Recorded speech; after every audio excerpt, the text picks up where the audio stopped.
पहला यूहन्ना उसके अध्याय 4 वचन 1 में कि हे प्रियो, हर एक आत्मा की प्रतीति ना करो, हर एक आत्मा की प्रतीति ना करो।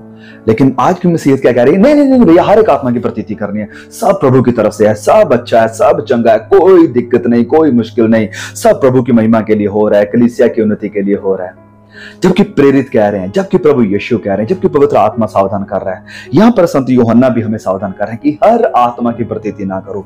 जो कोई भी आत्मा उठकर खड़ी होती है कि मैं आत्मा में हूं, मैं आत्मा में बोल रहा हूं, मेरे ऊपर आत्मा आया हुआ है, मैं आत्मा में ये भविष्यवाणी कर रहा हूं, मैं आत्मा में तुम्हें ये कह रहा हूं, हर एक आत्मा को परखो। ये वचन कहता है कि हर आत्मा की प्रतीति ना करो, वरन आत्माओं को परखो, परखो, परखो। इस आज्ञा को मानने के लिए तैयार नहीं है कलीसिया, इस आज्ञा को मानने के लिए तैयार नहीं कि हमें परखना है, परखना है।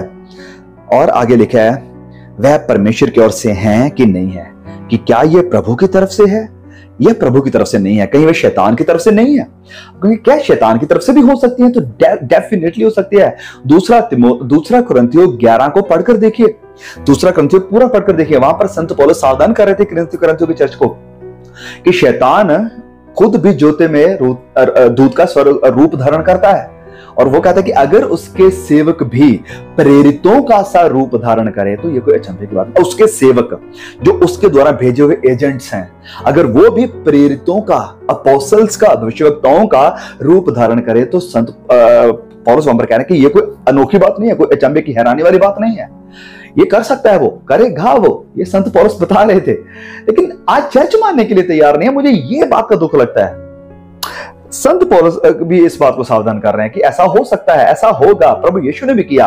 फिर यहां पर प्रभु के दास संत यूहन्ना भी कह रहे हैं कि वो परमेश्वर की तरफ से है या नहीं, क्योंकि बहुत से, थोड़े नहीं कि 1 2 4 कोई गिने चुने इधर उधर कुछ होंगे जो अफ्रीका में है, इंडिया में तो नहीं है। नहीं, प्रभु का वचन कह रहा है, प्रभु का दास कह रहा है कि बहुत से झूठे भविष्यवक्ता जगत में निकल खड़े हुए हैं, बहुत से झूठे भविष्यवक्ता निकल खड़े हुए हैं। ये बात है आज से 2000 साल पहले की, 2000 साल पहले की, जब प्रेरित जिंदा थे। तो सोच सकते हैं कि आज साल 2000 के बाद इतनी झूठी शिक्षाएं आ चुकी हैं, तो ये कितना और ज्यादा उठ खड़े हुए होंगे, झूठे भविष्यवक्ता कितनी तादाद में बढ़ चुके होंगे, हम इसकी कल्पना कर सकते हैं। ये वचन कह रहा है कि हर आत्मा की प्रतीति ना करो, वरना आत्मा को परखो। और मैं आपको बताऊं, एक चर्च, जब हम प्रकाशित वाक्य अध्याय 2 में पढ़ते हैं, एक चर्च है, पहला चर्च जिससे प्रभु एड्रेस कर रहे हैं, उस चर्च को खत लिखते हुए, उस चर्च से बात करते हुए प्रभु यीशु ने उन्हें अप्रिशिएट किया इस बात के लिए। किस बात के लिए? कि तुम झूठे भविष्यवक्ताओं को परखते हो। प्रभु यीशु अप्रिशिएट कर रहे हैं कलीसिया को कि तुम परख रहे हो, शाबाश, वेल डन, वेरी गुड, तुम अच्छा काम कर रहे हो। ओके, चलिए, आपको यकीन नहीं है तो प्लीज खोलें मेरे साथ प्रकाशित वाक्य 2 और उसके वचन 1 से। जब आप पढ़ेंगे तो एफिसियों के चर्च को यहाँ पर ये खत पहुंच रहा है और प्रभु यीशु ये मैसेज दे रहे हैं इस कलीसिया को। और वचन 2 में वो कहते हैं कि मैं तेरे काम और तेरे परिश्रम और तेरे धीरज को जानता हूं, ये भी कि तू बुरे लोगों को देख नहीं सकता। बुरे लोग जो बिगाड़ देना चाहते थे चर्च को, उन्हें देख नहीं सकता। और जो अपने आप को प्रेरित कहते हैं, अपने आप को प्रेरित कहते हैं, अपने आप को अपोस्टल्स कहते हैं, अपने आप को प्रेरित कहते हैं, क्या किया है? अपने आप को प्रेरित कहते हैं और है नहीं, उन्हें तूने परख कर झूठा पाया है। उन्हें तूने परख लिया है, परखा है तूने, जांचा है उन्हें, देखा है तूने, न्याय किया उनका, उनके फलों से तूने उन्हें जाना है और पता चल गया तुझे कि ये झूठे हैं। एंड दैट्स गुड थिंग, ये एक अच्छी बात है। लेकिन आज चर्चेस को इसी परख की आत्मा से स्विच ऑफ किया जा रहा है कि नहीं, कलीसिया को परखना नहीं है, न्याय नहीं करना है, दोष नहीं लगाना है, जज नहीं करना है, अपने बड़े पापा के ऊपर, मम्मा के ऊपर, प्रेरित के ऊपर, भविष्यवक्ता के ऊपर सवाल खड़ा नहीं करना है, नहीं तो तुम्हारा नुकसान हो जाएगा। डरा कर रखा जाता है, प्रभु के दास को तुमने सवाल कैसे कर दिया, प्रभु के दास के ऊपर तूने क्वेश्चन खड़ा कैसे कर दिया कि वो गलत है या गलत हो सकता है, उसकी शिक्षाओं के ऊपर तुमने ये कैसे सवाल खड़ा कर दिया, ऐसा नहीं हो सकता, तुम्हारे ऊपर श्राप आ जाएगा, ये है वो है। प्रभु के चुने हुओं को हाथ मत लगाओ। जबकि ये वचन कह रहा है कि प्रेरित, प्रभु यीशु इस चर्च को अप्रिशिएट कर रहे हैं, एफिसियों के चर्च को, कि बहुत सारे ऐसे प्रेरित हैं जो असल में प्रेरित नहीं है, पर तूने अच्छी बात ये करी कि उन्हें परखा है और फिर परख कर तूने ये जान लिया है, जांच लिया कि वह झूठे हैं, और ये अच्छी बात है। प्रभु यीशु मेरे प्रियो, आपसे भी यही चाहते हैं, मांगते हैं, मुझसे भी, आपसे भी, कि हम भी ऐसे बने, क्योंकि वचन हमें आज्ञा देता है कि परखो, परखो, हर एक आत्मा की प्रतीति ना करो, हर आत्मा को परखो, हर शिक्षा को परखो, हर भविष्यवाणी को परखो। भविष्यवाणी अगर झूठी साबित हो रही है तो परख कर साइड कर दो, जांच लो, परख लो, पक्का कर लो कि ये झूठे हैं, प्रभु की तरफ से नहीं है। यह वचन कह रहा है, प्रभु यीशु अप्रिशिएट कर रहे हैं फिलिस्तियों की चर्च को कि तूने झूठे प्रेरितों को परखा है और उन्हें झूठा पाया है। ये अच्छी बात है। देखिए, we are not supposed to become अंधभक्त ऑफ एनीबॉडी। हम किसी के भी अंधभक्त होने के लिए नहीं बुलाए गए हैं कि भैया नहीं, ये तो मेरा फेवरेट है, इसे तो मैं लंबे समय से सुनते आ रहा हूं, ये तो कभी गलत हो ही नहीं सकता, ये तो झूठ बोल ही नहीं सकता, ये तो वचनों को तोड़ ही नहीं सकता। नहीं, कोई भी गलत हो सकता है। हमें हर किसी को परख के साथ सुनना है, वो चाहे कितना भी बड़ा प्रचार क्यों ना हो। और कहने का मतलब क्या है कि हमें परखना है हर एक आत्मा को, हर एक शिक्षा को, हर एक बात को, क्योंकि ये वचन हमें परख करने के लिए कहता है। हमें उस बिरिया की कलीसिया के जैसे बनने के लिए प्रभु बुलाते हैं, बिरिया के जैसे बने, जो संत पौलुस को भी परखने के लिए तैयार थे।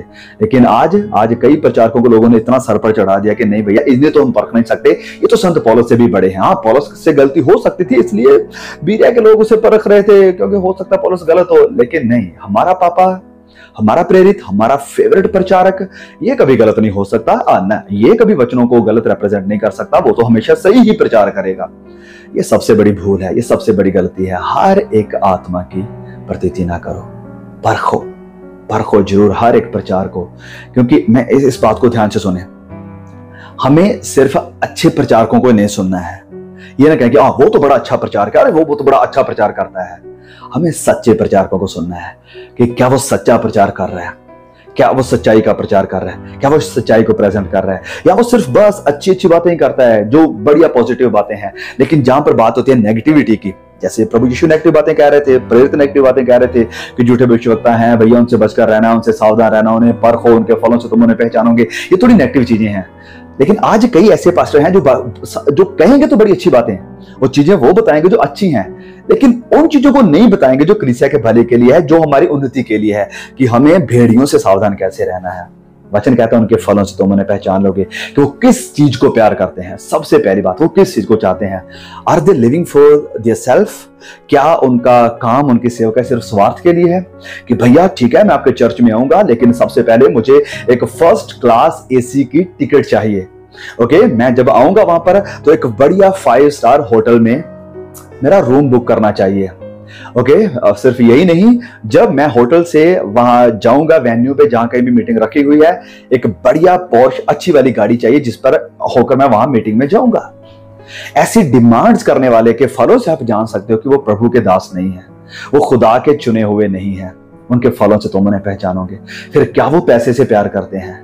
क्या उनकी सेवकाई पैसे के इर्द गिर्द घूमती है कि हमारी कलीसियाओं को इतना दे दो, ओके मैं आपके लिए भविष्यवाणी कर रहा हूं, और जिनके लिए मैं भविष्यवाणी कर रहा हूं आप सब लोग मुझे 1,000 रुपया हमारे अकाउंट में, हमारे QR कोड पर सेंड कर दो।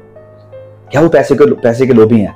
जब आप पहली सदी के एक किताब थी डिडैके, उसका नाम है डिडैके, यानी चेलों की शिक्षा, the teachings of the disciples, किताब का नाम था डिडैके। उस किताब में मतलब माना जाता है कि ये प्रेरितों की किताब है, ये कोई अथॉरिटेटिव बुक नहीं है, लेकिन बहुत सारे जो हमारे अर्ली चर्च के प्रचारक थे, फादर्स थे, इग्नेशियस वगैरह हो गए, वो सब लोग वो इस किताब को ऑथेंटिक मानते थे कि ये चेलों की शिक्षा है, इसे हम माना जा सकता है। उसमें एक बात करी गई है चेलों, झूठे प्रचारकों को परखने के लिए कि अगर वो पैसे को चाहने वाले हैं, पैसे से प्यार करने वाले हैं, पैसे मांगने वाले हैं, तो मार्क कर लो वो झूठे प्रचारक हैं, झूठे नबी हैं वो। तो अगर कोई भविष्यवक्ता, कोई प्रचारक सिर्फ पैसे ही की डिमांड रखता है, पैसे के लिए सब कुछ कर रहा है, तो यस आप श्योर हो सकते हैं कि वो प्रभु की सेवा नहीं कर रहा है, वो अपनी सेवा कर रहा है, अपने पेट की सेवा कर रहा है। फिर आप उनके फलों से उन्हें जानेंगे। सबसे पहली बात तो जैसे मैंने कहा कि क्या वो डिमांड्स रखते हैं, डिमांड करने वाले, डिमांड के बिना वो आपके गांव में, आपके शहर में, आपके जगह में नहीं आ पाएंगे। दूसरी बात, क्या वो पैसे को चाहने वाले हैं। तीसरी बात, उनकी शिक्षाएं क्या है, वो क्या सिखा रहे हैं, क्या वो बाइबल के विपरीत है। क्या वो आपका ध्यान, आपका मन स्वर्गीय बातों पर, प्रभु यीशु के ऊपर लगा रहे हैं, या वो आपका ध्यान संसार की बातों पर और अपने ऊपर लगा रहे हैं, अपनी सेवकाई के ऊपर लगा रहे हैं कि अगर आप हमारी सेवकाई के साथ जुड़ेंगे तो ही आप आशीषित हो पाएंगे। या हम आपको प्रमोट करते हैं कि प्लीज आप अपने लोकल चर्च में जाएं, अपने लोकल पास्टर के साथ मिलकर फेलोशिप करें, अपने लोकल पास्टर की मदद करें कि वो सेवकाई में आगे बढ़ सके, बहुत सारी रूहों को बचाओ। या वो अपनी तरफ ही बस पूरा फोकस करे बैठे हैं कि नहीं हमारे पास ही आपको आना है। उनकी शिक्षाओं से आप उन्हें जानोगे, उनकी शिक्षाओं से। चौथी बात, उनकी जिंदगी, उनका कैरेक्टर देखें। सबसे पहली बात कि क्या उनकी जिंदगी में प्यार है लोगों के साथ, क्या वो अप्रोचेबल है, कि क्या आप उनके पास जा सकते हैं, उनसे बात कर सकते हैं। दूसरी बात है कि क्या उनकी जिंदगी में नम्रता है, क्या वो हम्बल हैं, क्या वो बात को सुनने के लिए तैयार हैं, क्या वो नम्र हैं इस लेवल तक कि आप उन्हें नीचे बैठने के लिए कहें तो वो नीचे बैठने के लिए तैयार हैं। एक बिल्कुल कच्चे मकान में जहां पर एसी नहीं है, यहां तक कि पंखा भी नहीं है, वहां पर बैठकर आकर खाना खाने के लिए कहें तो क्या वो वहां पर आ सकते हैं आपके साथ। उनकी नम्रता को देखें कि क्या उनकी जिंदगी में इतनी नम्रता है, क्या वो ग्राउंडेड हैं इतने प्रभु के प्यार में और प्रभु की नम्रता में। तो ये कुछ चीजें हैं जिनसे हम परख सकते हैं, जान सकते हैं झूठे भविष्यवक्ताओं को, झूठे प्रचारकों को। और मुझे उम्मीद है कि आज का ये जो मैसेज है, ये जो वीडियो है, ये आपकी बहुत मदद करेगा, आपको बहुत ज्यादा ब्लेस करेगा कि हमें अंधभक्त नहीं बनना है। वचन हमें परखने के लिए कहता है और हमें परखना है। परखने वाली कलीसिया को प्रभु यीशु अप्रिशिएट करते हैं। परखने वाली कलीसिया को संत पौलुस भी अप्रिशिएट करते थे। बेरिया को उन्होंने कहा कि तुम्हारे ऊपर श्राप आ जाएगा, तुम लोगों की हिम्मत कैसे हो गई मेरे जैसे बड़े महान प्रेरित के ऊपर सवाल खड़ा करने की। संत पौलुस ने अप्रिशिएट किया कि ये जो कलीसिया थी बेरिया की, ये तो अच्छी कलीसिया थी, भले थे वो।